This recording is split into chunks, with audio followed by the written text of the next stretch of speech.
জনগণের রাজনীতি নাকি রাজনীতির জনগণ, রাজনীতির আয়নায় কতটা প্রতিফলন জনগণের, তাদের অবস্থান কোথায়, সেই হিসেবটি বুঝতে যমুনা টেলিভিশনের রাজনীতির এই আয়োজনে পুরো সময় আপনাদের সাথে আছি আমি রোকসানা আঞ্জুমান নিকুল।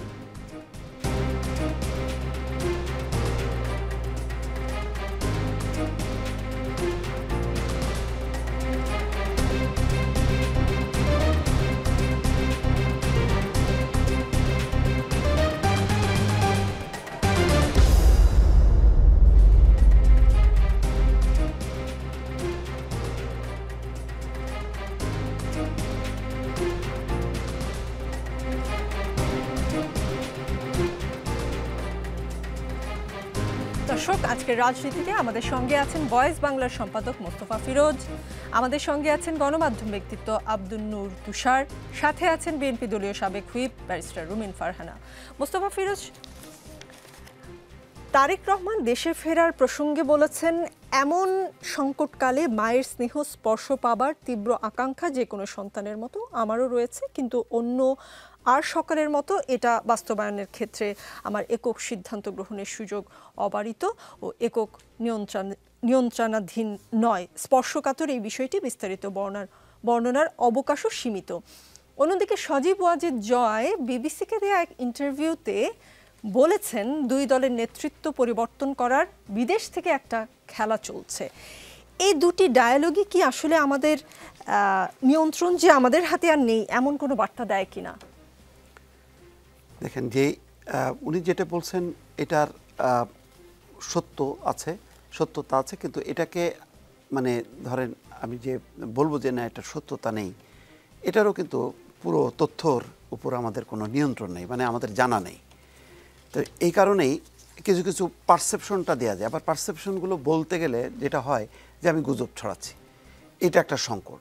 যেমন এটা সত্য, তারেক রহমান তো শুধু তারেক রহমান ব্যক্তি না, তিনি একটা প্রতিষ্ঠান, যেহেতু একটা প্রতিষ্ঠানকে রিপ্রেজেন্ট করেন, ফলে ওনার যে কোনো সিদ্ধান্ত এটা দলের সিদ্ধান্ত হওয়া উচিত। দল যেহেতু এখনও কোনো কিছু বলেনি, তাহলে দলের বলা উচিত। দল কেন মনে করছে না যে তিনি আসতে পারছেন না, সমস্যা আছে কি না? যেমন একটা সমস্যা কিন্তু দাঁড়ায় গেছে, কিন্তু যেহেতু অন্তর্বর্তী সরকার এক্সপ্লেন করছে যে তার দেশে ফেরার ক্ষেত্রে কোনো বাধা নেই, এটা পররাষ্ট্র উপদেষ্টা আজকে বলছেন, কালকে প্রেস সচিব শফিকুল আলমও বলছেন, তাহলে বাধাটা কোথায়? তাহলে সরকারের বাইরে কি এমন কোনো শক্তি আছে লুকায়িত, যেই শক্তিকে আমরা চিনি না, জানি না, তারা কি বাধা দিচ্ছে? সেটা কি দেশের অভ্যন্তরে নাকি বাইরে? আমরা কিন্তু নতুন একটা অধ্যায়ে একটা মধ্যে প্রবেশ করলাম, যেখানে একটা অনুসন্ধানের ব্যাপার কিন্তু রয়ে গেল। দলও আজকে জরুরি সংবাদ সম্মেলন করলো, সেখানে তারা বলল যে দল সিদ্ধান্ত নিয়ে সময় মতো জানাবে তিনি কবে আসবেন। তার মানে ওইটার কিন্তু আর ব্যাখ্যা হলো না যে ওই যে একক নিয়ন্ত্রণে নাই কেন, সেটার এক্সপ্লেনটা কিন্তু দলও করলো না। মানে দল সিদ্ধান্ত নেবে, তো দল সিদ্ধান্ত নিচ্ছে না কেন? দুইটা জিনিস। একটা হলো, প্রথম যে কথাটা বললো এটা অত্যন্ত আবেগের কথা, যে বলছেন যে এরকম একটা সংকটময় সময় মায়ের স্পর্শ যে কোনো সন্তান মতো আমিও সেটা ব্যাপারে আমি আগ্রহী বা এটা হওয়া উচিত, কিন্তু আমি আসতে পারছি না। আসার ক্ষেত্রে আমার এটা হলো আমি এককভাবে সিদ্ধান্ত নিতে পারছি না, এই তো বিষয়। তাহলে বিষয়টা হলো যে মায়ের এই সংকটকালে যদি তিনি আসতে না পারেন, তাহলে সামনে তো এই যে নির্বাচনের শিডিউল তফসিল তো ঘোষণা করার কথা ছিল ডিসেম্বরের ফার্স্ট উইকে, তাহলে কি তখন কি আসতে পারবেন না? প্রশ্ন দাঁড়াচ্ছে না যে এইরকম সময় যখন আসতে যদি না পারেন, তাহলে দলের প্রয়োজনে দলের নির্বাচনী প্রচার অভিযান, দলের প্রার্থিতা চূড়ান্ত করা, এই সময়টাও কি তিনি আসতে পারবেন না? তাহলে প্রশ্ন যাচ্ছে কি তিনি ছাড়াই বিদেশ থেকেই কি তিনি তাহলে বিদেশই থেকে যাবেন? দল নির্বাচন করবে কিন্তু তিনি দেশে আসতে পারবেন না? অনেকগুলো কিন্তু প্রশ্ন সামনে চলে আসলো, যেটার উত্তর ওনাকে দিতে হবে অথবা দলকে দিতে হবে, না হলে একটা ধোঁয়াশা তৈরি হবে। ইতিমধ্যে হয়ে গেছে, আপনি দেখছেন যে বিএনপির যে নির্বাচনী প্রচার অভিযান যেটা ছিল, যে জোয়ারটা তারা তুলেছিল, গত 2 দিন তো আবার থেমে গেছে। এখন দোয়া মাহফিল, মিলাদ, নামাজ এগুলি কিন্তু চলছে। তার মানে সেই নির্বাচনের এটা আবহাওয়াটা কিন্তু হঠাৎ করে টার্ন করলো। তো এটা তো বিএনপির জন্য বিপদ। যত নির্বাচনের পরিবেশটা থাকবে না, জোয়ার থাকবে না, তত বেশি কিন্তু ষড়যন্ত্র সামনে চলে আসতে থাকবে। এটা সবাই বলেছে যে নির্বাচনের যদি একটা জোয়ার তোলা না যায় তাহলে অনেক রকম শক্তি নানা রকম খেলাধুলা শুরু করবে। তো পরিবেশটা হঠাৎ করে কিন্তু আমার মনে হচ্ছে ঘোলাটে হয়ে গেল। আব্দুল নূর তুষার, ক্ষমতাচ্যুত প্রধানমন্ত্রী শেখ হাসিনার ছেলে সজীব ওয়াজেদ জয় বিবিসি বাংলাকে দেয়া এক সাক্ষাৎকারে বলেছেন, দুই দলেরই নেতৃত্ব পরিবর্তন করার বিদেশ থেকে একটা খেলা চলছে। এমন কোনো খেলার লক্ষণ আপনি দেখতে পান কিনা? না, আমি সেরকম সরাসরি দেখতে পাই না, এই কারণে যে দলের নেতৃত্ব আসলে বিদেশ থেকে কেউ চাপিয়ে দিতে পারে না। একটা দল যদি জনগণের সাথে সম্পৃক্ত থাকে এবং জনসমর্থন তার পেছনে থাকে, তাহলে জনগণ যাকে নেতা হিসেবে নিতে চাইবে সেই কিন্তু নেতা হবে। আমরা কিন্তু এর আগেও দেখেছি, যখন আওয়ামী লীগ রাজনৈতিক দল হিসেবে সক্রিয় ছিল তখনও এরকম চেষ্টা হয়েছিল, কিন্তু দলের নেতা নেত্রীরা এবং দলের যারা কর্মী তারা একটা নির্দিষ্ট নেতৃত্ব বা নির্দিষ্ট জায়গাতে তাদের আস্থা রেখেছিলেন। একই রকম বিষয় কিন্তু আমরা বিএনপির বেলাও দেখেছি।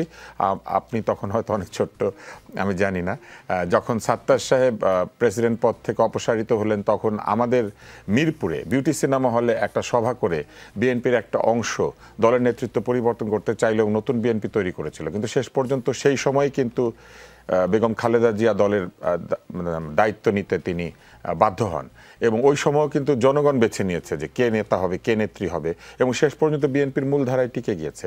এরপরেও কিন্তু আপনি দেখবেন আওয়ামী লীগ এবং বিএনপির বিভিন্ন সময় যেহেতু বড় দল, সেখানে নেতৃত্বকে চ্যালেঞ্জের মুখোমুখি হতে হয়েছে, কিন্তু দলের সদস্যবৃন্দ, সাধারণ সদস্য যারা, তারা এবং জনগণ, এই দুই পক্ষ যাকে নেতা হিসেবে চায় শেষ পর্যন্ত তিনিই নেতা হিসেবে থাকতে পারেন। ফলে যদি কোনো বিদেশিরা এই চেষ্টাটা করেন তাহলে আমি বলবো বিদেশিরা অতীত বিভিন্ন দেশে এই কাজ করতে গিয়ে ব্যর্থ হয়েছেন, এইখানেও ব্যর্থ হবেন, কিন্তু মাঝখানে জনগণকে অনেক খেসারত দিতে হবে। আর দ্বিতীয় যে জায়গাটি সেটি হচ্ছে যে এইরকম কোনো একটি খবরাখবর যদি তাদের কাছে থেকেই থাকে তাহলে একই ঘটনা, যে কোথা থেকে এই খবরগুলি পাওয়া যাচ্ছে, কারা এটা বদলাতে চাচ্ছেন, এই বিষয়গুলো আমাদের জন্য জানা দরকার। তবে এই কথা ঠিক, যেটা একটু আগে মুস্তাফা ফিরোজ বলেছেন, যে এই ধরনের অবস্থায় কিছু কিছু মহল আছেন তারা সবসময় সুযোগ নিতে চান, কারণ তারা তো আর জনসমর্থন নিয়ে জনগণকে সাথে নিয়ে ক্ষমতায় আসবেন না, নির্বাচনও করবেন না, অথবা নির্বাচন হলে তাদের ভরাডুবি হবে। সুতরাং তারা চান যতভাবে পারা যায় নানান রকম কলা কৌশল করে ক্ষমতাকে দীর্ঘায়িত করতে, অথবা নিজেরা ক্ষমতার ভাগ পেতে। এই বিষয়টা কিন্তু আমরা আগেও দেখেছি বাংলাদেশের রাজনীতিতে চেষ্টা হয়েছে, এবং এই চেষ্টা যারা করেছিলেন তারাই সবচেয়ে নিরাপদে আছেন। কিন্তু সবসময় আপনি লক্ষ্য করবেন যে বিভিন্ন সময় সরকার বদল হয়েছে, কিন্তু যারা এই চেষ্টাগুলি করেছেন তারা আবার দেখা যায় সরকার বদল হলে বিভিন্ন জায়গায় উঠে পড়েন, নানান রকমভাবে সমঝোতা করে ফেলেন, অথবা বিদেশে কোথাও চলে যান, সেখানে নিরাপদে থাকেন। তাদের খুব একটা কিন্তু ক্ষয়ক্ষতি হয় নাই কখনো, ফলে তারা ভালোই আছেন। ফলে তারা যদি ওরকম চেষ্টা এখনো করেন, করতে পারেন, এটা খুব অস্বাভাবিক কিছু। তারা ভবিষ্যতে ভালো থাকবেন। ব্যারিস্টার রুমিন ফারহানা, তারেক রহমানের পোস্টের শেষ লাইন, রাজনৈতিক বাস্তবতার এই পরিস্থিতি প্রত্যাশিত পর্যায়ে উপনীত হওয়া মাত্রই স্বদেশ প্রত্যাবর্তনে আমার সুদীর্ঘ উদ্বিগ্ন প্রতীক্ষার অবসান ঘটবে বলেই আমাদের পরিবার আশাবাদী। রাজনৈতিক পরিস্থিতি কি বিএনপির অনুকূলে নেই? যদি নাই থাকে সেটা কারা নিয়ন্ত্রণ করছে? আপনাকে অসংখ্য ধন্যবাদ।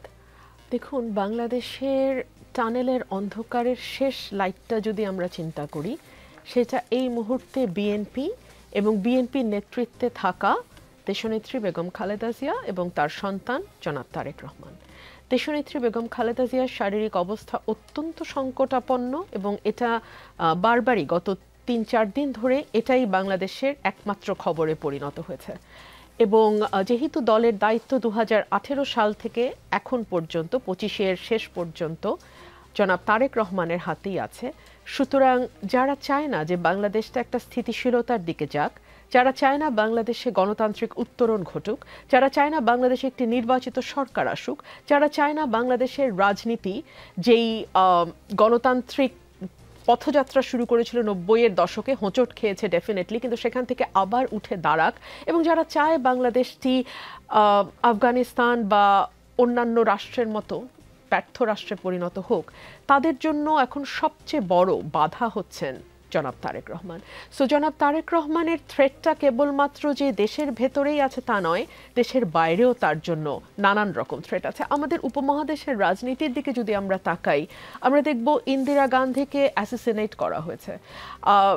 তার পুত্র রাজীব গান্ধী যখন নির্বাচনের আগে তিনি যখন একটা জনসভায়, পথসভায় যাচ্ছিলেন, তাকে বারবার নিষেধ করা সত্ত্বেও তাকে মালা পরাতে বা প্রণাম করতে যেই নারী চাচ্ছিলেন তাকে তিনি আসতে দেন, এবং তার ফলশ্রুতি আমরা দেখেছি, তাকে হারাতে হয়েছে ভারতের রাজনীতি থেকে।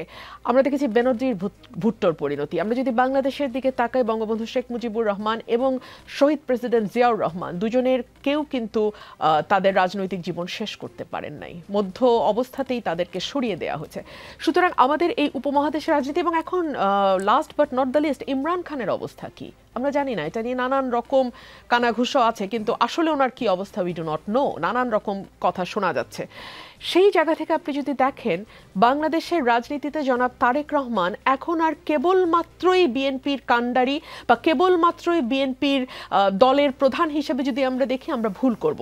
তিনি বাংলাদেশের প্রগ্রেসিভ পলিটিক্সের, তিনি বাংলাদেশের গণতান্ত্রিক ধারার, এবং তিনি বাংলাদেশে একটা মধ্যপন্থার রাজনীতি আগামীতে টিকতে পারবে কি পারবে না সেটা অনেকখানি নির্ভর করে তারেক রহমান সুস্থভাবে বাংলাদেশের রাজনীতিটি করতে পারবেন কিনা। সুতরাং তার দেশে ফিরে আসবার প্রশ্নটি কেবলমাত্র তার একক ব্যক্তিগত সিদ্ধান্ত কিংবা তার ভীষণ রকম অসুস্থ স্বাস্থ্য সংকটে থাকা মায়ের পাশে তার দাঁড়ানোর চেয়ে অনেক বড় প্রশ্ন হয়ে দেখা দিয়েছে বাংলাদেশের রাজনীতির গতি প্রকৃতি, এবং সেই সঙ্গে বাংলাদেশের মানুষের ভাগ্য, বাংলাদেশের ভাগ্য কোন দিকে যাবে সেটার সঙ্গে তার ফেরা না ফেরার একটা ওতপ্রোত সম্পর্ক আছে। জি, মোস্তফা ফিরোজ, বিবিসির যে রিপোর্টের কথা বলছিলাম, সেই রিপোর্ট বলছে সেনা সমর্থিত তত্ত্বাবধায়ক সরকারের সময় শেখ হাসিনা ও খালেদা জিয়াকে রাজনীতি থেকে সরে যেতে বাধ্য করার কথিত উদ্যোগ বাংলাদেশের রাজনৈতিক মহলে -2 ফর্মুলা হিসেবে পরিচিত। সেই রিপোর্টে মহিউদ্দিন আহমদ বলছেন, -2 নিয়ে যত কথা বলি না কেন, তখন আসলে এজেন্ডা ছিল -4। সেটা ছিল দুই পরিবারের ধারাবাহিক শাসনের বিরুদ্ধে একটা ব্যবস্থা নেওয়া। এর মধ্যে মাইনাস হয়ে গেছে শেখ হাসিনা পরিবার, বাকি অর্ধেকের মধ্যে খালেদা জিয়া অসুস্থতার কারণে নিষ্ক্রিয়, ফলে বাকি থাকলেন তারেক রহমান। তবে তারেক রহমানের দেশে ফেরার অনিশ্চয়তা শেষ পর্যন্ত -4-এ গড়ায় কিনা সেটি সময়েই জানা যাবে। -4-এর আশঙ্কা দেখেন কিনা মোস্তফা ফিরোজ? না, সেই আশঙ্কাটা তো আমি উড়ায়ও দিচ্ছি না, কারণ যে এখান থেকে খবরগুলো আসছে এবং তারেক রহমানের স্টেটমেন্টের মধ্য দিয়ে কিন্তু সেটা কিন্তু পরিষ্কার, তিনি ইঙ্গিতও দিয়েছেন। সেই ইঙ্গিত থেকেই বিশ্লেষণ চলে, যেহেতু সুনির্দিষ্ট তথ্য দেখেন, জয়ও কিন্তু আজকে দূরবর্তী অবস্থান থেকেও বলতে পারেননি যে কারা তারা, সেই আন্তর্জাতিক মহল কারা, সেখানে তিনিও কিন্তু বলেননি। তারেক রহমান ইঙ্গিত দিয়েছেন, একই ব্যাপার। তো আমরাও কিন্তু যেটাই বলি না কেন সবই আকারে ইঙ্গিত দিয়ে বলবো। তবে নিশ্চয়ই এই খেলা তো সেই 1-11 থেকেই শুরু হয়েছে, -2 ফর্মুলা, -2-র সাথে -4, মানে মোট কথা দুটি প্রধান রাজনৈতিক দলকে কেন্দ্র করেই এই ফর্মুলাগুলো আবর্তিত হচ্ছে। তো দুর্ভাগ্যজনক হচ্ছে যে এই ফর্মুলার একটা অংশ, যেমন আওয়ামী লীগ নিজেই এটা বরণ করে নিয়েছে, নিজেই এমন একটা শাসন ব্যবস্থা চাপিয়েছে যে সেই শাসনের এমন পতন ঘটেছে যে সেখান থেকে আর কেউ যে তাকে তুলে নিয়ে আসতে পারবে সেই অবস্থাটা রাখেনি। তো বিএনপি খুব কেয়ারফুলি, যেটা আমাদের ব্যারিস্টার আপা বলছিলেন, যে একটা মধ্যপন্থা পথ নিয়ে তারা এগোচ্ছে, এবং এটাও কিন্তু বিপজ্জনক। কারণ এটার বিপজ্জনক আমরা গত 1 বছরের দেখলাম, নানা রকম শক্তি, মব কেন্দ্রিক যে শক্তিগুলো চেপে বসছে, এবং আরও অনেকগুলো শক্তি তার সাপোর্টে আছে, যারা কিন্তু আসলে নির্বাচন চায় না। যখনই নির্বাচন চাইবে না, যখনই মনে করা হবে যে সংস্কার চলতে থাকুক, এটা হোক ওইটা হোক, তখনই বুঝবেন যে এখানে কিন্তু আছে, যদি কিন্তু আছে। কারণ যখন নির্বাচিত সরকার রান করতে থাকে তখন কিন্তু ষড়যন্ত্র কিন্তু দূরে সরে যায়, আর যখন নাকি নির্বাচন থাকে না তখন ষড়যন্ত্র চেপে বসে। সুতরাং যেই ধারাবাহিকতাটা শুরু হয়েছিল সেই 1-11-এর সময় থেকে, সেটা যে শেষ হয়ে গেছে এটা আমরা কোনোভাবেই বলতে পারি না।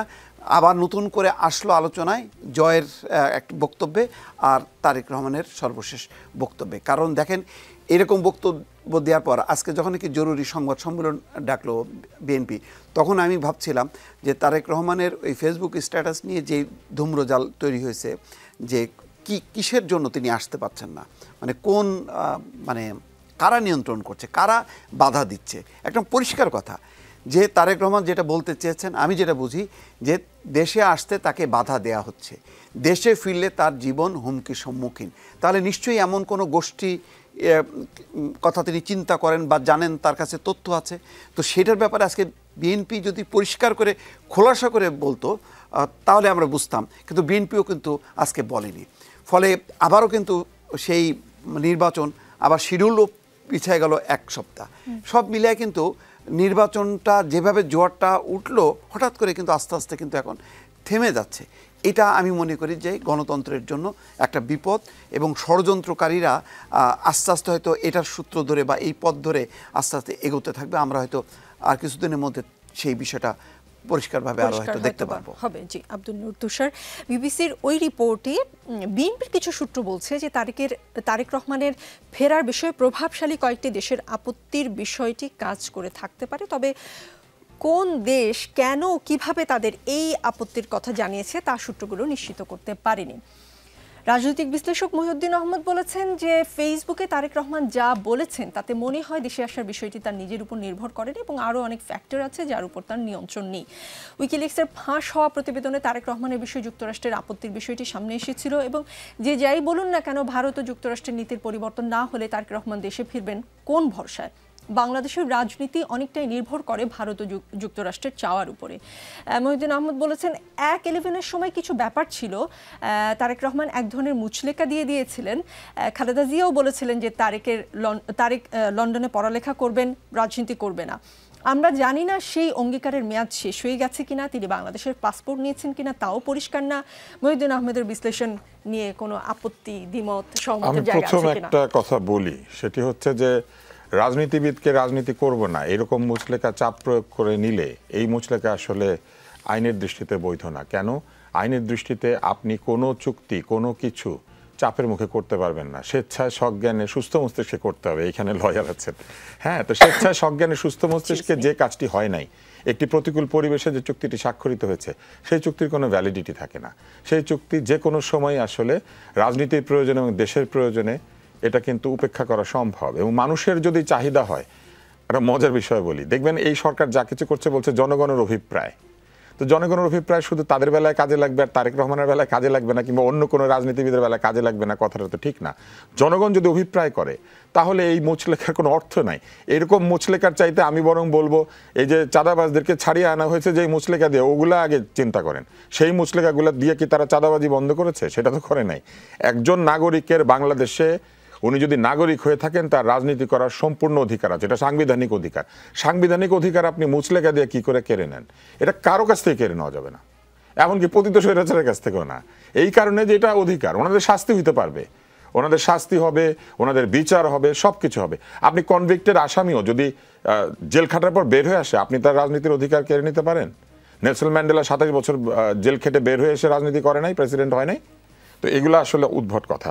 দ্বিতীয় কথা হচ্ছে একজন দলের নেতা আর একজন দলের নেতা যার সম্ভাবনা রয়েছে ভবিষ্যতে একটি সরকার গঠিত হলে সেই সরকারের নেতৃত্ব দেওয়া এবং তার সঙ্গে দেশের নেতৃত্ব দেওয়া, এরকম একজন নেতার চলাফেরা আসলেই কিন্তু তার নিজের উপর নির্ভর করে না। বিগত সরকারের প্রধানমন্ত্রীর কথা চিন্তা করেন কিংবা অন্যান্য বড় নেতাদের কথা চিন্তা করেন, বিশেষ করে প্রধানমন্ত্রী, তার যে নিরাপত্তা এবং তার পরিবারের যে নিরাপত্তা ছিল, উনি কি নিজের ইচ্ছায় কোথাও যেতে পারতেন? ডি ফ্যাক্টো এটা তো ধরে নিতে হবে যে বাংলাদেশে ভবিষ্যতে যে রাজনীতি হতে যাচ্ছে এবং যে নির্বাচন হতে যাচ্ছে সেখানে তারেক রহমান একজন গুরুত্বপূর্ণ কুশীলব, এবং তার নিরাপত্তার বিষয়টি নিশ্চয়ই তার নিজের ইচ্ছার উপরে নির্ভর করবে না। তার নিশ্চয়ই অনেকগুলি বিষয় বিবেচনায় নিতে হবে। একটা হচ্ছে টাইমিং, উনি কখন ফিরবেন। উনি যদি এখন ফিরেন মনে করেন, তাহলে কি হবে? ওনাকে ঘিরে একটা বিশাল ভিড়, ঢাকা শহর বন্ধ হওয়া, নানান রকম জটিলতা তৈরি হবে। দ্বিতীয় হচ্ছে এখনো তফসিল ঘোষিত হয় নাই। ধরেন উনি ফিরলো, তফসিল ঘোষিত হইল না, কেউ তফসিল ঘোষণা করলো না এবং না করে বসে থাকলো, তো উনি এইখানে কি করবেন সারাদিন? এই মানে কি বলে এক ধরনের মৌখিক এবং অন্যান্য লড়াইয়ে তিনি ব্যস্ত থাকবেন। ফলে নিশ্চয়ই কোনো একটা টাইমিং এর ব্যাপার আছে। তাছাড়া এমনিতে চিন্তা করেন না, উনি ওনার অসুস্থ মাকে দেখতে যাবেন, কিন্তু আপনার কি মনে হয় দলীয় নেতা কর্মীরা তার পেছনে পেছনে এবার কি আর ঘিরে ফেলবে না? উনি বের হওয়ার সময় একটা ভিড়ের মধ্যে দিয়ে বেরোতে হবে, ঢোকার সময় একটা ভিড়ের মধ্যে দিয়ে ঢুকতে হবে। ফলে নিশ্চয়ই টাইমিং একটা ইম্পর্টেন্ট বিষয়। দ্বিতীয় হচ্ছে মায়ের প্রতি সন্তানের ভালোবাসা। এইটা নিয়ে প্রশ্ন করার কোনো সুযোগ আমাদের কারো নাই। মা সন্তানের যে ভালোবাসা সেটা তাদের দুইজনের। এটা কি সম্ভব যে মাকে তার সন্তানের চাইতে অন্য কেউ ভালোবাসবে? তার দলের লোকেরা, দেশের অন্য লোকেরা, বিরোধী দলের লোকেরা, ফেসবুকে যারা সমালোচনা করে তারা? ডেফিনেটলি উনি যদি ফিরে না আসে তাহলে নিশ্চয়ই সেই রকম ভ্যালিড রিজন আছে। এই জায়গাটাতে আমাদেরকে বিশ্বাস করতে হবে। তার উপরে দেশের দায়িত্ব দিয়ে দিতে লোকজন আস্থা রাখতে পারছে, তাকে ভবিষ্যতে নেতা হিসেবে বলতে পারছে, আর উনি বলেছেন ভ্যালিড রিজন আছে, তারপরে তাকে খোঁচাতে হবে যে না আপনি বলেন কি রিজন, বলতে হবে নিশ্চয়ই সেটা প্রকাশ করার ক্ষেত্রেও তার কিছু রাজনৈতিক সিদ্ধান্ত রয়েছে, তিনি কতটুকু বলবেন এবং বলবেন না। দ্বিতীয় হচ্ছে পরিবেশ। আসলেই কি এই মুহূর্তে বাংলাদেশে যতক্ষণ পর্যন্ত নির্বাচনের তফসিল ঘোষিত না হচ্ছে ততক্ষণ পর্যন্ত প্রকৃত অর্থেই আমরা গণতন্ত্রের পথে নিশ্চিতভাবে যাত্রা শুরু করেছি এটা বলতে পারবো? ফলে তফসিল ঘোষণা তো খুবই ইম্পর্টেন্ট একটা বিষয়। তৃতীয়, আমি যেটা বললাম নিরাপত্তার বিষয়ে কিন্তু তার দল এবং তার যারা ঘনিষ্ঠ ব্যক্তি তারা কিন্তু অনেক দিন থেকে ব্যবস্থা নিচ্ছেন। ফলে সব যন্ত্রপাতি, সব ইকুইপমেন্ট সব কিছু এসে পৌঁছেছে কিনা, যারা তার নিরাপত্তা দিবেন তারা পরিপূর্ণভাবে প্রস্তুত হয়েছেন কিনা, আমরা তো সেটা জানি না। আপনি যদি আমাকে চিন্তা করেন, আমি একজন রাজনৈতিক বিশ্লেষক হিসেবে, তা আমি তো জানি না, তাহলে আমি কিভাবে মন্তব্য করি? আর চতুর্থ হচ্ছে যৌক্তিকতা। উনি যদি মনে করেন যে এই মুহূর্তে বেগম খালেদা জিয়া এয়ার অ্যাম্বুলেন্সে করে লন্ডন যাবেন, তো উনি 2 দিনের জন্য আসবেন বা 3 দিনের জন্য আসবেন, তাকে নিয়ে আবার এয়ার অ্যাম্বুলেন্সে লন্ডন যাওয়ার জন্য বা অন্য কোনো দেশে যাওয়ার জন্য? বরং এটাই কি ঠিক না যে উনি ওইখানে থেকে ব্যবস্থা করবেন আর এইখান থেকে এয়ার অ্যাম্বুলেন্সে করে তিনি যাবেন? ফলে আমি তো মনে করি যৌক্তিক সিদ্ধান্ত এটা যে যদি তাকে বিদেশেই নিতে হয় তাহলে তার এখন বিদেশে থাকাই উচিত। আর তারপরে আসেন, একজন নেতাকে তো সবসময় তার মায়ের চাইতে, তার সন্তানের চাইতে, তার অন্যান্য সকল আত্মীয়র চাইতে দল এবং দেশকে বেশি গুরুত্ব দিতে হবে। ফলে এই সিদ্ধান্তের পেছনে যদি তার দলের মঙ্গল থাকে এবং দেশের মঙ্গল থাকে, তাহলে আমরা কি তাকে বাধ্য করতে পারি যে আপনি আসেন, আমাদের মতে কান্নাকাটি করেন এবং আমাদের মতোই আপনি আচরণ করেন? নিশ্চয়ই ওই লেভেলের একজন লোকের আচরণ আমার রুমিন ফারহানার কিংবা মুস্তাফিজ দীপুর মতো হবে না। কারণ আমরা তো ওই জায়গাটাই চিনি না, আমরা দেখি নাই ওই জায়গাটা, আমরা ওই জায়গাতে পৌঁছাই নাই, আমরা যে জায়গাটা জানি না যে কেন এই সিদ্ধান্তগুলি নিতে হয়। তাহলে আমি তো মনে করি যে তিনি নিশ্চয়ই হয়তো দল এবং দেশের কথা বিবেচনায় নিয়েছেন, নিশ্চয়ই এখানে গুরুত্বপূর্ণ কোনো বিষয় আছে। একটা জায়গায় শুধু সবাই প্রশ্ন করতে পারে, ওনাকে এত জিজ্ঞাসা করছি উনি কেন বলে না? উনি বলে না, কিন্তু উনি বলবে না এই কথা তো বলে নাই, তাই না? এখন আপনি কেন আপনার মাকে দেখতে আসছেন না? এখন আপনি আমাদেরকে ব্যাখ্যা করবেন, এই বিষয়ে একটা নাতি দীর্ঘ বক্তৃতা দিবেন, একটা থিসিস লেখা হয়ে যাবে। আমরা এটা চিন্তা না করে বরং আমাদের চিন্তা করা উচিত অতি দ্রুত যাতে আমরা নির্বাচনের দিকে যেতে পারি। কেননা এই মুহূর্তে যে অবস্থাটি বিরাজ করছে তাতে বেগম জিয়ার অসুস্থতাকে কাজে লাগিয়ে নির্বাচন পিছিয়ে দেওয়ার একটা চেষ্টা চলতে পারে। কিন্তু বেগম জিয়ার প্রতি এবং গণতন্ত্রের প্রতি সম্মান যদি জানাতে হয়, এবং যার জন্য তিনি এতদিন ধরে আন্দোলন করেছেন, জেল জুলুম সহ্য করেছেন, আজকে তার স্বাস্থ্যের যে অবস্থা এটাও কিন্তু একই কারণ। ফলে গণতন্ত্র আনাটাই হচ্ছে তার প্রতি সবচেয়ে বড় শ্রদ্ধা এবং সম্মান দেখানোর বিষয়। এবং সেই ক্ষেত্রে আমি মনে করি উনি দেখুক যে বাংলাদেশের নির্বাচনের দিকে আমরা অগ্রসর হয়েছি। আর সবাই তাকে ধরে নিচ্ছেন কি জানেন? সবাই ধরে নিচ্ছেন উনি হাসপাতাল থেকে ফিরবেন না। ব্যাপারটা সেটা নাও হতে পারে। এবং সেক্ষেত্রে আপনি চিন্তা করেন, 2 দিক থেকে আমি মনে করি যে এটা বিএনপির জন্য ভালো। কেন ভালো? একটা হচ্ছে উনি অসুস্থতা থেকে ফিরে আসা মানে আবার তার সেই ফাইটিং স্পিরিট প্রমাণ করা, এবং তিনি ফিরে এসে কিন্তু 3টা সংসদ আসনে তার নমিনেশন হবে বলে আমরা জেনেছি। আর যদি কোনো দুঃখজনক ঘটনা ঘটে, আপনার কি মনে হয়? তখনও পুরো জাতি এবং জনগণ তার প্রতি শোক এবং তার প্রতি শ্রদ্ধা এবং সম্মান জানাতে গিয়ে যে ভোট দিত না, সেও বিএনপিকে ভোট দিবে। তার মানে আপনি বলছেন যে কোনো দুটোর ঘটনা ঘটতে হ্যাঁ, আমি খুবই অবাক হই যে উনি খুবই ভাগ্যবতী। আসলে কেন ভাগ্যবতী জানেন? প্রতিটা মুহূর্তে যা কিছু ঘটে তার একটা বিরাট অংশ তার পক্ষে যায়, এবং এই পক্ষে যাওয়া হয়তো তার কাজেরই ফলাফল। তিনি যেহেতু এতদিন ধরে এই সংগ্রামটা করেছেন, সেই সংগ্রামের কারণেই হয়তো বিষয়গুলি তার পক্ষে যায়। আব্দুল নূর তুষার, আসছি ব্যারিস্টার রুমিন ফারহানা। কিন্তু আসলে কথাগুলো কি ঠিক মিলল কিনা? পররাষ্ট্র উপদেষ্টা তৌহিদ হোসেন আজকেই বলেছেন আজ পর্যন্ত দেশে ফেরার ব্যাপারে লন্ডনে বাংলাদেশ হাই কমিশন বা পররাষ্ট্র মন্ত্রণালয়কে কিছু জানাননি বিএনপির ভারপ্রাপ্ত চেয়ারম্যান তারেক রহমান দেশে আসতে চাইলে একদিনের মধ্যে ট্রাভেল পাস ইস্যু করবে সরকার। যতদূর জানি মেয়াদসহ পাসপোর্ট না থাকলে আসলে ট্রাভেল পাস ইস্যু করার একটা বিষয় আসে। তো পররাষ্ট্র উপদেষ্টার এই তথ্যগুলো তারেক রহমানের ফেরার বিষয়টা আরো ঘোলা হয়ে গেল কিনা? কারণ তিনি তো আবেদনই করেননি আসলে। দেখুন, জনাব তারেক রহমান যদি বাংলাদেশে ফেরেন, বা যে কোনো নাগরিক, তার নিরাপত্তার বা যে কোনো নাগরিকের নিরাপত্তার প্রাথমিক এবং প্রধান দায়িত্ব সরকারের। সুতরাং আজকে যদি জনাব তারেক রহমান কিছুটা হলেও মনে করেন তার নিরাপত্তার ব্যাপারে ঘাটতি আছে, তিনি অনিরাপদ বোধ করেন, সেটা যে কোনো কারণেই করুক না কেন, এর প্রাথমিক দায় সরকারকে নিতে হবে। 2 হলো খুবই যথার্থ। আমি যখনই ট্রাভেল পাস শব্দটা শুনেছি, এটা সাধারণত বিদেশে গেলে পাসপোর্ট হারিয়ে টারিয়ে গেলে আমরা দেশে ইমার্জেন্সি ফেরার জন্য ট্রাভেল পাস নেই। ট্রাভেল পাসের কাজ হচ্ছে একবারই আপনি ব্যবহার করতে পারবেন, এটা ব্যবহার করে আপনি আর কখনো দেশের বাইরে যেতে পারবেন না। তাহলে ট্রাভেল পাসের কথা কেন আসছে, এই প্রশ্নটা তো থাকে। আর 3 হচ্ছে সরকার কি আসলে চাইছে যে বাংলাদেশটা গণতন্ত্রের দিকে উত্তরণ ঘটুক? এই প্রশ্ন আমি করছি এ কারণেই যে আমরা প্রথমে শুনেছিলাম ডিসেম্বরের ৩-৪ তারিখেই তফসিল ঘোষণা করা হবে। গতকালকে দেখলাম তফসিল ডিসেম্বরের মাঝামাঝি সেকেন্ড উইকে তফসিলের ঘোষণা করার একটা সম্ভাবনার কথা জানানো হয়েছে। বাংলাদেশে কি আদৌ ফেব্রুয়ারিতে নির্বাচন হবে? এই প্রশ্নটি আমার না, এই প্রশ্নটি আমি যার সঙ্গেই দেখা হয়, তিনি নাগরিক সমাজের সদস্য হোক কিংবা তিনি একেবারেই সাধারণ খেটে খাওয়া আমার কনস্টিটিউয়েন্সির একজন ভোটার হোক, এই প্রশ্নটি আমাকে সর্বক্ষণ শুনতে হয়। এবং আমি নিশ্চিত যে আপনারা যারা এখানে আজকে উপস্থিত আছেন, আমার সহ আলোচক এবং আপনি নিকোল, আপনাদেরকেও এই প্রশ্নটা প্রচুর শুনতে হয়, বাংলাদেশে কি আসলে নির্বাচন হবে? কেন? প্রশ্নটা এ কারণেই শুনতে হয় যে নির্বাচন আসার আগে যে এক ধরনের পরিবেশ তৈরি হওয়ার কথা, যেরকম পরিবেশ আমরা 91-তে দেখেছি, 96, 2001-8-এ দেখেছি, সেরকম কোনো বাতাস কিন্তু আমরা এখন লক্ষ্য করি না। চারদিকে খুবই থমথমে একটা পরিস্থিতি। কিছুদিন আগে রাজনীতি নিয়ে খুবই উত্তাপ ছড়াচ্ছিল চারপাশে, এনসিপি জোট হচ্ছে না, জামাতের বড় বড় হুঙ্কার, গণভোট আগে না হলে তারা নির্বাচনই করবে না, কিংবা বিএনপির সঙ্গে কোন দল জোট করছে কোন দল করছে না, বিএনপির 63টা আসনে কারা মনোনয়ন পাচ্ছে, বিভিন্ন জায়গায় যারা মনোনীত হয়েছে তাদের মধ্যেও কন্দল, অর্থাৎ নানান রকম ভাবে রাজনীতির মাঠটা খুবই উত্তপ্ত ছিল। আপনি লক্ষ্য করে দেখবেন গত কয়েকদিন ধরে রাজনীতির মাঠ একেবারেই শীতল এবং ঠান্ডা।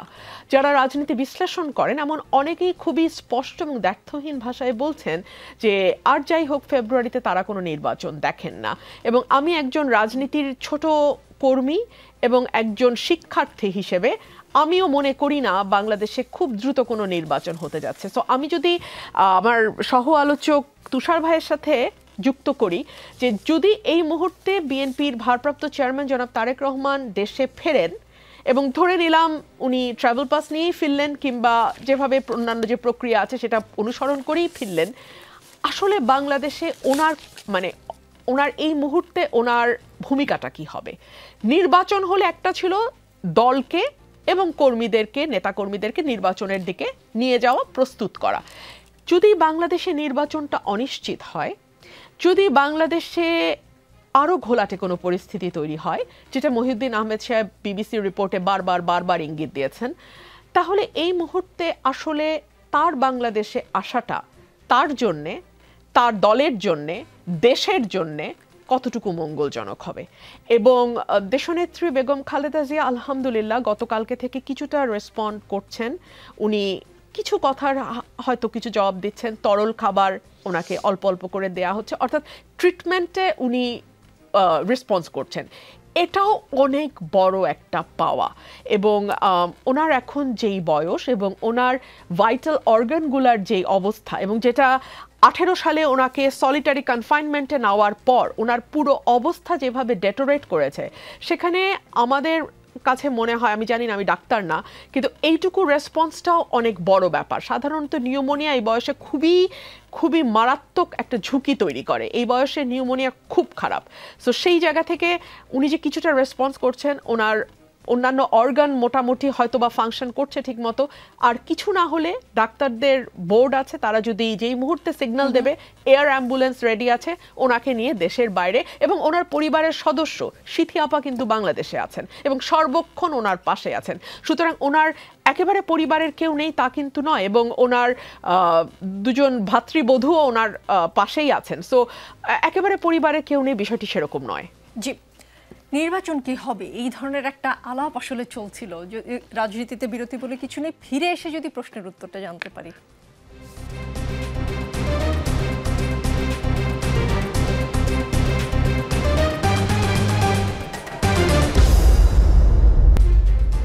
দর্শক দেখছেন রাজনীতি, আমাদের সঙ্গে ব্যারিস্টার রুমিন ফারহানা তো আছেনই।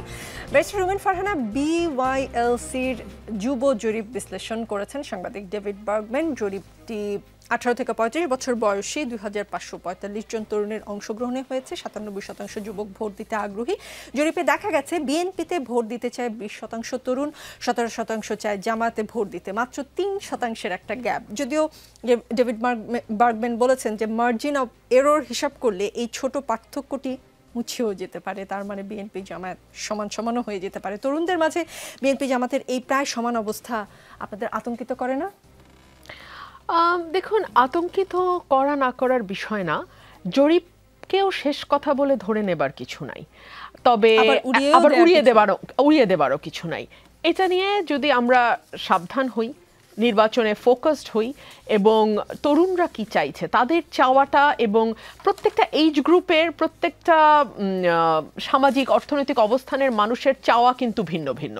সুতরাং শিক্ষিত তরুণরা কি চাইছে, হাইলি এডুকেটেড তরুণরা কি চাইছে, সাধারণ শিক্ষায় পাশ করা তরুণরা কি চাইছে, কিংবা যারা হয়তো সেভাবে শিক্ষার সুযোগ পায়নি তারা কি চাইছে, এগুলোকে মাথায় রেখে যখন আমরা আসলে নির্বাচনে আমরা কি করব বা কি দিব, কি ডেলিভার করব যদি আমরা ক্ষমতায় যাই, সেটা বলার কোনো সুযোগই তো পাচ্ছি না।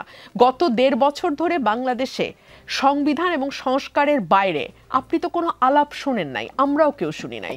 সো এই জায়গাটায় আমি মনে করি যে তরুণ প্রজন্মকে অ্যাট্রাক্ট করবার জন্য নির্বাচনে ইশতেহারে কি থাকবে সেটাও খুব গুরুত্বপূর্ণ। আর মানুষ কিন্তু ভোটের দিন পর্যন্ত একেবারে রিজার্ভ ভোট যারা, তারা বাদ দিয়ে মানুষের কিন্তু মন বদলায়। মানুষ কিন্তু চিন্তা করে, ঠিক আছে আগে ভেবেছিল হয়তো এই দলকে দেবে, পরে তারা চিন্তা করে না ওই দলকে আমরা দেব। এবং এই সুইং ভোটারের সংখ্যাই কিন্তু সবচেয়ে বড় অংশ সুইং ভোটাররা। সো সেটাও মাথায় রেখে নির্বাচন যদি সত্যি আমাদের মানে কখনো যখন সত্যি সত্যি নির্বাচন হবে এবং নির্বাচনের আগে দলগুলো তাদের ইশতেহার দেওয়ার সুযোগ পাবে, নির্বাচনের আগে তাদের প্রতিশ্রুতিগুলো দেওয়ার সুযোগ পাবে, তখন কিন্তু আমার মনে হয় পরিস্থিতি পাল্টানোর একটা বড় সুযোগ তৈরি হবে। আর তাছাড়া জরিপটি কাদের উপরে করা হয়েছে, কোন জেলার মানুষের উপরে করা হয়েছে, কোন শ্রেণী পেশার মানুষের উপরে করা হয়েছে, এই সকল কিছুর একটা এফেক্ট থাকে। টার্গেট করেছে তারা, কিছু কিছু স্যাম্পল নিয়েছে সবগুলো বিভাগ থেকেই, এটার একটা এফেক্ট থাকে। এবং দেখুন এই জরিপে কিন্তু এটাও বলা হয়েছে যে এখনো 9% ভোট আওয়ামী লীগের আছে, এবং বলা হচ্ছে যে একটা বড় অংশ 30 বা সামথিং শতাংশের মানুষ তাদের এখনো কোন দলকে তারা ভোট দেবে এটা তারা বলতে চাইছে না। তো ধরে নেওয়া হচ্ছে সেখান থেকে যদি আরো 10% যুক্ত হয় আওয়ামী লীগের ভোটের সঙ্গে, সেটা 19% হয়ে যাবে। সুতরাং নেক টু নেক বিএনপি, জামাত এবং আওয়ামী লীগ, এই 3টা দলের মধ্যে একটা নেক টু নেক ফাইটের ইঙ্গিত এই রিপোর্টটার মধ্যে আছে। এই রিপোর্টটা বেশ কয়েকদিন আগে প্রকাশিত হয়েছে, কিন্তু সেটা নিয়ে খুব একটা আলোচনার সুযোগ হয়নি।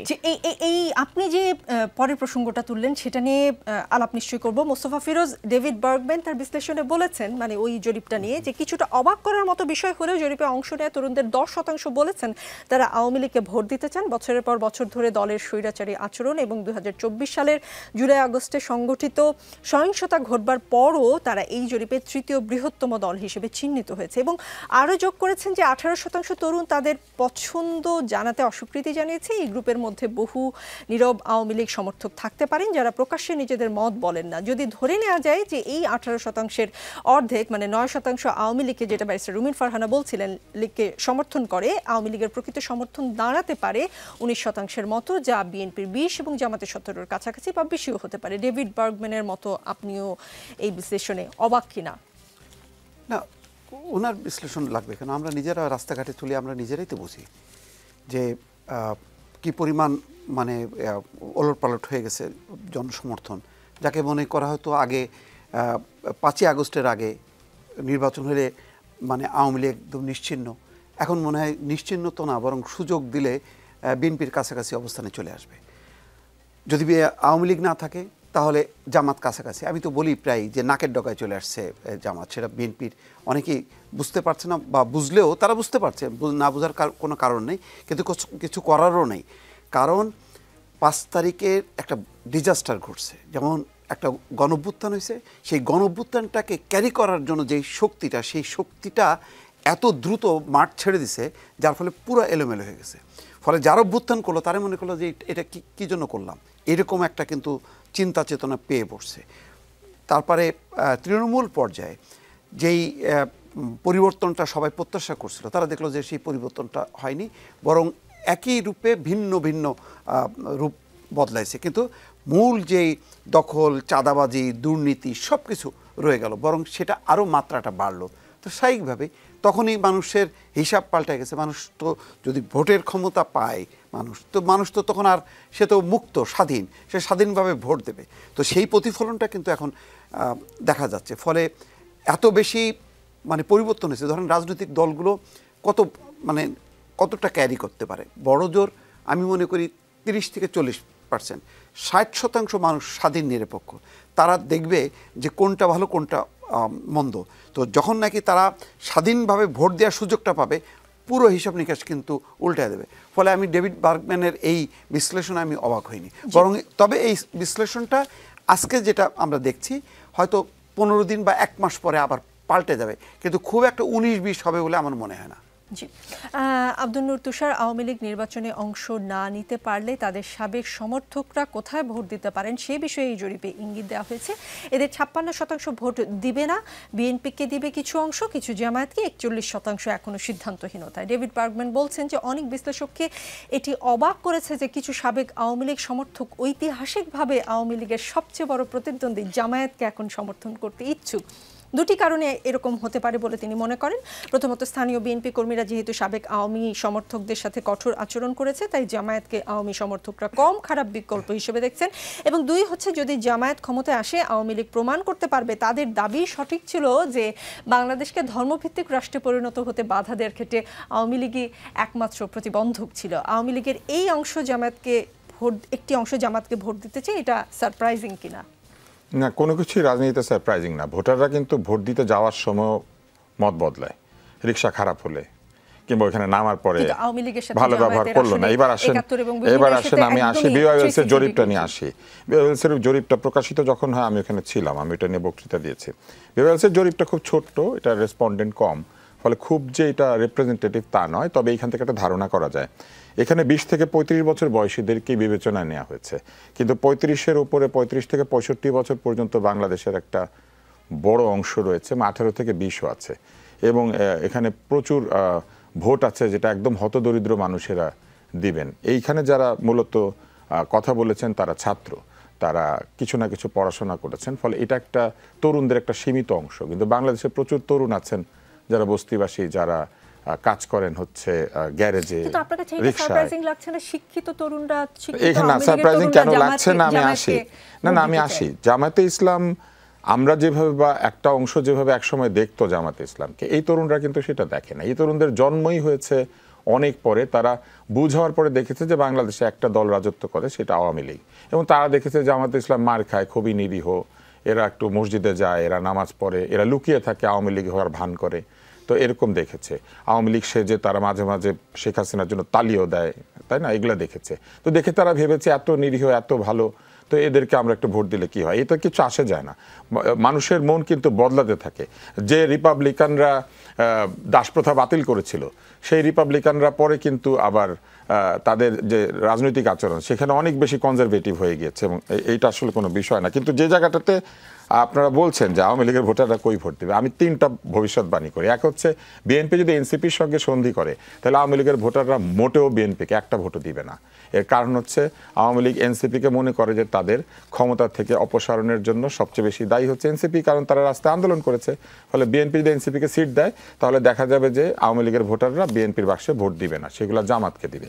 দ্বিতীয় হচ্ছে, আওয়ামী লীগের ভোটাররা দ্বিতীয় যে কাজটা করবে, তারা লোকালি সিদ্ধান্ত নিবে, যে এলাকায় আওয়ামী লীগের লোকের সাথে যে দলের বন্ধুত্ব আছে তারা সেইভাবে ভোট দিবে। তৃতীয় হচ্ছে, তারা কিছু প্রতিশ্রুতির ভিত্তিতেও ভোট দিবে। তারা চিন্তা করবে যে আমাদেরকে জিতলে পরে কে প্রোটেকশন দিবে বলেছে, কে আমাদেরকে মারবে না বলেছে, তাহলে তাদেরকে একটু দিবে। কিছু লোক দিবে আত্মীয়তার ভিত্তিতে, কারণ আপনি নিশ্চয়ই জানেন আওয়ামী লীগ এবং বিএনপির মধ্যে ক্রস রিলেশনশিপ আছে। এই দল দুটি একটা আরেকটার সঙ্গে অনেকভাবে জড়িত ছিল এক সময়। ফলে এদের একজনের সঙ্গে আরেকজনের বিয়ে শাদী, বন্ধুত্ব, এলাকাতে আত্মীয়তা, এগুলো কিন্তু একদম নষ্ট হয়ে যায়নি।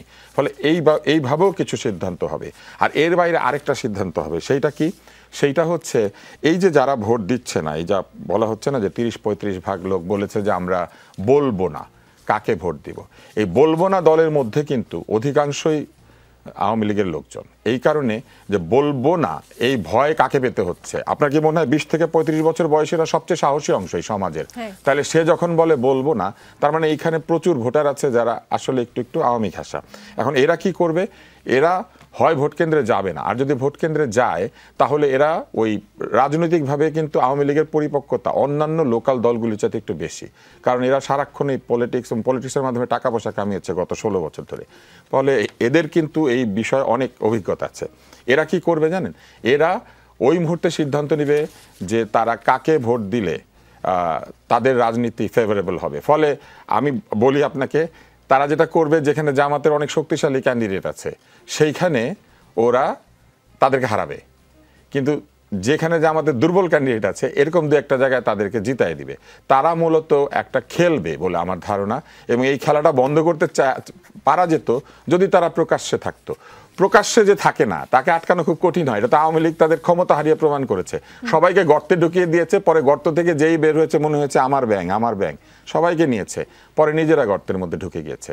এই জন্য প্রকাশ্য রাজনীতি সবসময় ভালো, গোপনে থাকা কিন্তু ঝামেলা। ফলে কাউকে রাজনীতি করতে দেওয়াটাই ভালো, না করতে দিলে অসুবিধা হয়। কিন্তু এর মানে এই না যে আমি মনে করি যে আওয়ামী লীগকে আগামীতে ইলেকশন করতে হবে অথবা স্বৈরাচারকে ফিরে আসতে হবে বা স্বৈরাচারকে পুনর্বাসনের প্রক্রিয়া চলছে। আমি আপনাকে একটা জিনিস বলি, কেউ কাউকে নিষিদ্ধও করতে পারে না, পুনর্বাসিতও করতে পারে না। রাজনৈতিক দল সবসময় আসেও জনগণের সমর্থনে, যায়ও জনগণের সমর্থন হারিয়ে। এইটাই হচ্ছে রাজনীতির খেলা। জি, জোর করে আসলে কিছুই হয় না। মোস্তফা ফিরোজ, আবুল সরকারের মুক্তি ও বাউল শিল্পীদের উপর হামলার বিচার দাবিতে গানের আর্তনাদ আয়োজনে জুলাই মঞ্চের বাধা, খবরটা আসলে অনেক বড় খবরের নিচে চাপা পড়ে গেছে। আচ্ছা, আবুল সরকারের সাথে তো জুলাই আন্দোলনের কোনো কনফ্লিক্ট নেই, তাহলে জুলাই মঞ্চের বাধা কেন? এটা তো নানান ব্যানারে তো আসলে এগুলি তো সব মানে উগ্রবাদী মৌলবাদীদের বসবাস করছে। আবার এনসিপি লজ্জা পাইছে, দেখলাম যে তাকে সাসপেন্ড করছে এবং শোকজ করছে তাকে। তো আমরা তো এই সমস্ত খুব সুন্দর সুন্দর নাম টাম দেখলাম, পরে তো দেখি যে ওই যে তুষার ভাই যেটা বলছে যে এর গর্ত থেকে বেরোয় বলতেছে যে আমি অমুক, ও গর্ত থেকে বেরোয় বলতেছে আমি তমুক। তো এখন এই যে জুলাই মঞ্চ নাম দিয়ে করতেছে মানে কি, সে তো তার চিন্তা চেতনাটা তো আর একটা জায়গায়। কারণ একটা রাজনৈতিক দলের প্রকাশ্য অপ্রকাশ্য এত উইং, সেই উইংগুলি খেয়ে হারায় ফেলে যে সে তো আসলে এনসিপি না, সে তো অন্য। কিন্তু ওই যে ধরা খাচ্ছে তখন মানে এনসিপি যে শোকজ করতেছে, সেই খেলার একটা আমরা বড় প্রমাণ পেলাম। আমি এই অনুষ্ঠানে আসার কিছুক্ষণ আগে আমি পুরো রিপোর্টটি আসলে পড়তে পারিনি। বিডিআর হত্যাকাণ্ডে দলগতভাবে জড়িত আওয়ামী লীগ মূল সমন্বয়কারী তাপস, বিডিআর বিদ্রোহের নামে সংগঠিত বর্বরতম হত্যাযজ্ঞের বিষয় তদন্তের জন্য গঠিত জাতীয় স্বাধীন তদন্ত কমিশন আজকে মনে হয় সন্ধ্যার সময়, যেহেতু খবরটা কিছুক্ষণ আগে পেলাম, প্রধান উপদেষ্টা প্রফেসর মোহাম্মদ ইউনূসের কাছে তার প্রতিবেদন জমা দিয়েছে। আমি প্রতিবেদনের উল্লেখযোগ্য একটা অংশ যেটা চোখে পড়ল, তদন্তে বিডিআর হত্যাকাণ্ডে বহিঃশক্তির সরাসরি সম্পৃক্ততা ও তৎকালীন ক্ষমতাসীন দল আওয়ামী লীগের সরাসরি জড়িত থাকার শক্তিশালী প্রমাণ মিলেছে। এই সময় কমিশনের ফাইন্ডিং সম্পর্কে জাহাঙ্গীর কবির তালুকদার বলেন, এই ঘটনা কিছু বাহ্যিক ও প্রকৃত কারণ বের করেছে কমিশন। তিনি বলেন, এই হত্যাকাণ্ড পরিকল্পিত এবং এর পেছনে প্রধান সমন্বয়কের ভূমিকা পালন করেছিল তৎকালীন সংসদ সদস্য শেখ ফজলে নূর তাপস। তিনি বলেন, হত্যাকাণ্ডের ঘটনায় জড়িতদের রক্ষা করতে স্থানীয় আওয়ামী লীগ সরাসরি ভূমিকা রেখেছে। তারা ২০-২৫ জনের একটি মিছিল নিয়ে পিলখানায় ঢুকেছে এবং বের হবার সময় সেই মিছিলে ২ শতাধিক মানুষ ছিল। উল্লেখযোগ্য অংশ পড়লাম। রিপোর্ট নিয়ে আসলে আপনি কিছু বলবেন কিনা? দেখেন, এটা বিচারিক বিষয়।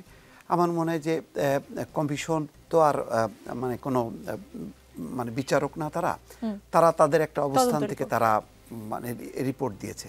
সেই রিপোর্টটা আপনি আইনে রূপান্তর করতে চান, বিচারে আনবেন, দেখবেন যে তখন আর এই রিপোর্টের সাথে বিচারের আর কোনো মিল নেই। সুতরাং এটা খুবই কনফিউজিং। ফলে আমার এটা বক্তব্য নেই, এটা দৃশ্যমান যে এটা অনেকটা পলিটিক্যাল একটা বায়াসনেস এখানে কাজ করছে। আব্দুল নূর তুষার, সম্প্রতি সামাজিক যোগাযোগ মাধ্যমে এক স্ট্যাটাসে প্রধান উপদেষ্টা প্রেস সচিব লিখলেন যে তিনি মোটামুটি নিশ্চিত যে ভারত আসাদুজ্জামান খানকে শিগগিরই বাংলাদেশে প্রত্যর্পণ করবে। আজ পররাষ্ট্র উপদেষ্টা বললেন যে ভারতে পালিয়ে থাকা মানবতা বিরোধী অপরাধের মামলায় মৃত্যুদণ্ডপ্রাপ্ত সাবেক স্বরাষ্ট্রমন্ত্রী আসাদুজ্জামান খানকে প্রথমে প্রত্যর্পণ করা হবে। এই ধরনের কোনো তথ্য তার কাছে নেই। বাংলার জনগণ আসলে কার কথা বিশ্বাস করবে? নিশ্চয়ই পররাষ্ট্র উপদেষ্টার কথা বিশ্বাস করবে, কেননা পত্র তিনি লিখেছেন, পররাষ্ট্র সম্পর্কের বিষয়ে তিনি সবচেয়ে ভালো জানেন এবং বাংলাদেশ এবং ভারতের মধ্যে সম্পর্কের টানাপোড়েনই বলেন আর সম্পর্কের স্থিতিশীলতাই বলেন, এটি আমাদের পররাষ্ট্র মন্ত্রণালয় মূলত এটার তদারকি করে থাকে। ফলে আমি পররাষ্ট্র উপদেষ্টার কথাই বিশ্বাস করব। আর এই যে হঠাৎ করে বলে দেওয়া, এই ধরনের ভবিষ্যৎবাণী করা, এইটা কিন্তু আসলে প্রেস উইংয়ের কাজ না। প্রেস উইংয়ের কাজ হচ্ছে প্রধান উপদেষ্টা এবং সরকারের যে বক্তব্য আছে শুধু সেই বক্তব্যগুলি সুন্দর ভাষায় মানুষ বোঝে সেইভাবে আমাদের কাছে তুলে ধরা। ব্যক্তিগত মতামত যদি দেয় কেউ, তাহলে তো এটা হবেই। আমরা এর আগে দেখেছিলাম ভারতের সঙ্গে নাকি অনেক চুক্তি বাতিল করা হয়েছে, উপদেষ্টা বললেন যে না, সেরকম কিছু হয় নাই। আমরা শুনেছিলাম সব চুক্তি খতিয়ে দেখে সব বন্ধ করে দেওয়া হচ্ছে। আমরা দেখলাম আদানির কাছ থেকে আরও বেশি বিদ্যুৎ কেনা হচ্ছে। আমি মনে করি যে কিছু কিছু ক্ষেত্রে তথ্যগতভাবে ভ্রান্তি এড়ানোর জন্য অথবা সমস্যা এড়ানোর জন্য এই ধরনের মন্তব্য না করাই উচিত, যেহেতু এটি দুই দেশের মধ্যে পররাষ্ট্র মন্ত্রণালয় এবং আইনি একটি আদান প্রদানের বিষয়। সেক্ষেত্রে প্রেস উইং এই তথ্যটা পররাষ্ট্র উপদেষ্টার কাছ থেকে নিয়ে কিন্তু এটা প্রদান করার কথা। কিন্তু তারা সেইটা না করে তাদের রিপ্রেজেন্ট করার কথা উপদেষ্টা মণ্ডলীকে এবং উপদেষ্টাকে, সেটা না করে তারা নিজের বক্তব্য দিয়ে দিচ্ছেন এবং পরে উপদেষ্টারা সেটার সঙ্গে তর্ক করছেন। জি, ব্যারিস্টার রুমিন ফারহানা, আমি আপনাকে শেষ সময়টুকু পুরোটুকু দিব বলে কয়েকটি প্রশ্ন জমিয়ে আপনার কাছে আসলাম। যে পরিস্থিতির কথা আপনি বলছেন, বিভিন্ন হিসেবের কথা বলছেন, যদি আপনাদের ভারপ্রাপ্ত চেয়ারম্যান তারেক রহমান দেশে ফিরতে না পারেন আসলে তফসিলের আগে অথবা নির্বাচনের আগে, অনেকগুলো ইকুয়েশন তো আপনি বললেন, দলের কোনো ব্যাকআপ প্ল্যান আছে? নিশ্চয়ই আছে, এবং আমি বিশ্বাস করি আমাদের নীতি নির্ধারণী মহল যারা আছেন তাদের কাছে এই ব্যাকআপ প্ল্যান আছে এবং দল সেইভাবেই আগাবে। দেখুন, 17 বছরে তো নানানভাবে চেষ্টা করা হয়েছে দলটিকে ভেঙে ফেলার, শতচ্ছিন্ন করে ফেলার। আমরা তো প্ল্যান করে এগিয়েছি এবং অনেক সময় মনে হয়েছে যেটা অবিশ্বাস্য, দেশের বাইরে থেকে এত বড় একটি দলের নেতৃত্ব দেওয়া এবং এত বড় একটি দলকে পরিচালনা করা, সেটাও সফলতার সাথে আমরা করতে পেরেছি। সো এখন যেটুকু বাধা আছে আমার মনে হয় না সেটা খুব বড় হয়ে সামনে আসবে। নির্বাচন নিয়ে, ইলেকশন নিয়ে আপনি যে কনফিউশনের কথা বললেন, সন্দেহের কথা বললেন, যদি ফেব্রুয়ারিতে নির্বাচন না হয়, সেটার জন্য বিএনপি যেহেতু এখন সবচেয়ে বড় দল, বিএনপির ব্যাকআপ প্ল্যান আছে? আমি বিশ্বাস করি আছে, কারণ যেহেতু চারপাশ থেকে এই আওয়াজটা আসছে এবং কেউ সরকারের কোনো কথা বিশ্বাস করছে না। আপনার ঠিক আগের প্রশ্নটি এটি ছিল তুষার ভাইকে, যে আমরা আসলে কার কথা, মানে জনগণ আসলে কার কথা বিশ্বাস করবে। সরকারের মহল থেকেই এত রকম কথা হয়, বিকজ ইট স্টার্টেড ফ্রম প্রধান উপদেষ্টার বলা যে 100 বছর মানুষ আমাকে ক্ষমতায় দেখতে চায় থেকে শুরু করে এই ফেব্রুয়ারি নির্বাচনের তফসিল ঘোষণা, এক একবার এক এক কথা, এক এক উপদেষ্টার এক এক কথা, মানুষ তো কনফিউজড বটেই। তো যতক্ষণ পর্যন্ত না আসলে ঘটনাটি ঘটে যাচ্ছে তার আগ মুহূর্ত পর্যন্ত আমাদের বলার কোনো উপায় নাই যে ঘটনাটি আসলে অমুক সময় ঘটতে যাচ্ছে।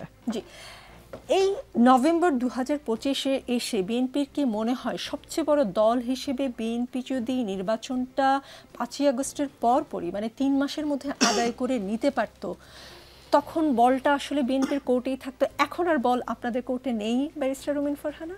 আপনার মনে আছে যখন 5ই আগস্টের পর প্রথম জনসমাবেশ করলো বিএনপি, সেখান থেকে কিন্তু বিএনপি বলেছিল 3 মাসের মধ্যে একটি নির্বাচন দিতে হবে, এবং তখন যেভাবে বিরোধিতার মুখে বিএনপিকে দল হিসেবে পড়তে হয়েছে, as if BNP July spirit তো ধারণ করেই না, জুলাই নস্যাৎ করবার জন্য এবং ক্ষমতায় যাবার জন্য বিএনপি উদ্গ্রীব হয়ে আছে। মুশকিলটা কি জানেন, আমরা পলিটিশিয়ানরা হয়তো যেটা ফোরসি করতে পারি সেটা সাধারণ মানুষের, কারণ তারা তো পলিটিক্সের ফিল্ডে নাই, ফিল্ডে না থাকলে তো স্বাভাবিকভাবেই আপনার পক্ষে 24 ঘন্টা একটা মানুষ যেটা চর্চা করছে সেই বিষয়টি যতটা ভালোভাবে উপলব্ধি করবে, যে মানুষটি হয়তো সেই বিষয়ের মধ্যেই নাই, তার অন্য কোনো পেশা আছে, অন্য কোনো জীবিকা আছে, তার পক্ষে তো সেটা বোঝা মুশকিল। সো তখন কিন্তু বিএনপিকে ভীষণ রকম সমালোচনার মুখে পড়তে হয়েছিল। জি, বেগম খালেদা জিয়ার সাথে আপনার বেশ কিছু ইমোশনাল মোমেন্ট আছে, আপনি দু একবার বলেছেন, একটি দুটি যদি আমাদের দর্শকদের সাথে শেয়ার করতেন। যখন আমাকে সংসদে সংরক্ষিত মহিলা আসনে এমপি নির্বাচিত করা হয়, তারপরে আমরা 7 জন সংসদ সদস্য সুযোগ পাই ওনার সঙ্গে দেখা করবার। আমরা দুটো টিমে ভাগ হয়ে ওনার সঙ্গে দেখা করি। আমি যেদিন দেখা করতে যাই, দেশনেত্রী বেগম খালেদা জিয়া কিন্তু অত্যন্ত কম কথা বলেন, উনি মৃদুভাষী, স্বল্পবাক, এবং ওনার উচ্ছ্বাস বা কষ্ট উনি কখনো এক্সপ্রেস করেন না। সেদিন আমি বলেছিলাম যে ম্যাডাম, আপনার দল করে আমরা সবাই এখন বড় বড় গাড়িতে করে আপনাকে দেখতে আসি, আপনি আছেন পিজির এই ছোট্ট ঘর, এবং সেই ঘরটার মধ্যে ফাতেমা ছাড়াও গোয়েন্দা সংস্থার 2 জন বা 3 জন মহিলা সেখানে ছিলেন। সো আমাকেও কথা বলতে হচ্ছিল ওনার কানের কাছে মুখ নিয়ে, উনিও কথা বলছিলেন। উনি এমনিতেই খুব ধীরে এবং নিচু স্বরে কথা বলেন, উনি আরও নিচু স্বরে কথা বলছিলেন, ছোট্ট একটা ঘর। তো তখন ওনার চোখে পানি, এবং আমিও কাঁদছিলাম, উনিও কাঁদছিলেন। আমাদের সময় শেষ হয়ে আসছিল এবং বারবার আমাদেরকে তাড়া দেয়া হচ্ছিল। উনি আমাকে যাবার আগে একটা কথা বলেন যে তুমি এত ভালো লেখো, এটা তো জানতাম না। আমি অবাক হয়ে সেদিন বুঝলাম যে আমি যে কলাম লিখতাম রেগুলার, প্রথম আলো, যুগান্তর, মানব জমিনে, উনি পড়তেন, ওনার কাছে যুগান্তরটা যেত, সেজন্য উনি যুগান্তরে আমার কলাম দেখেছেন। উনি বলেছেন তুমি বলো, কিন্তু তুমি যে লেখো এত ভালো এটা তো আমি জানতাম না। ওনার ওখান থেকে বেরিয়ে এসে আমি কেবিন নাম্বার 612 একটা আর্টিকেল লিখেছিলাম যুগান্তরে। আমি জানি না উনি এটা পড়েছেন কিনা, পড়ার সুযোগ হয়েছে কিনা। ওনার ঘরে কোনো টিভি দেয়া হয়নি, ওনাকে শুধু একটাই পত্রিকা দেয়া হতো, সম্ভবত যুগান্তর। এর বাইরে ওনার মানে বাইরের পৃথিবীর সঙ্গে কিংবা রাজনীতি কোন দিকে যাচ্ছে সেই সময়টা উনি কিছুই কোনো কিছুর মধ্যে উনি ছিলেন। এবং তখনই আমি লক্ষ্য করি, কারণ আলিয়া মাদ্রাসা এবং জেলখানার ভেতরে সলিটারি কনফাইনমেন্টে যখন ওনাকে পুরনো ঢাকার কারাগারে নেওয়া হলো, তখনও কিন্তু ওনার হাত এভাবে ফুলে যায়নি বা ওনার ওনার ওনার মানে ওনার ফিজিক্যাল মুভমেন্টটা এরকম ছিল না। আমি বারবার বলেছি যে মানুষটি গাড়িতে হেঁটে উঠে উনি কারাগারে গেছেন, সেই মানুষটি কেন হুইল চেয়ার্ড হয়ে গেল। এবং যখন পিজিতে আমি ওনাকে দেখতে গেলাম, উনি তখন আরও অনেক ফ্র্যাজাইল হয়ে গেছেন, আরও অনেক ভঙ্গুর, ওনার হাত নাড়াতে পারছেন। আমি হাতটা ধরতে গেলাম, উনি বললেন না ব্যথা, মানে তখনই উনি হাতে ওনার তীব্র ব্যথা ছিল। সো এই তো। রাজনীতিতে শেষ কথা বলে কিছু নেই, চলতে থাকবে। আগামী বৃহস্পতিবার রাত 9টায় আবারও দেখা হবে।